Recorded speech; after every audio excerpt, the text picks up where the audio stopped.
Good morning, Dan, Betty. The difficult thing about the situation here in Brazil is that we don't get containment numbers like we do in the United States. We don't get a lot of information as to what the Brazilian government is doing. But the president is going to meet with some of the governors of the most affected fire areas here in Brazil in just about 2 hours. But people here are demanding that this is not just about politics, and instead they hope to see some action.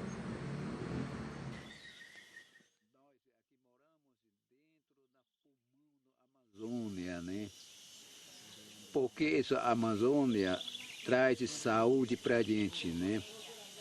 Saúde para o mundo, assim quer dizer. As the world watches the fires devastate the Amazon, perhaps no one is more concerned than the Waipi tribe that calls the forest home. About 13% of Brazil is indigenous land, home to about 900,000 indigenous people.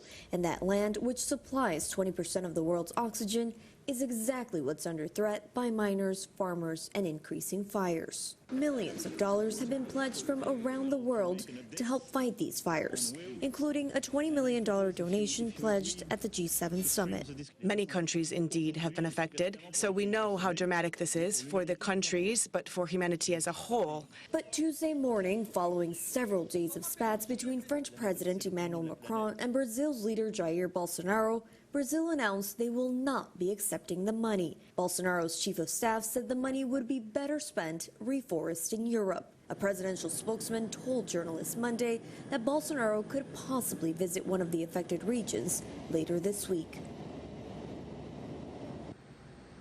And French President Emmanuel Macron has not responded to this rejection of the $20 million in aid for Brazil, but this is likely not the end of this back and forth between the two world leaders. Dan, Betty?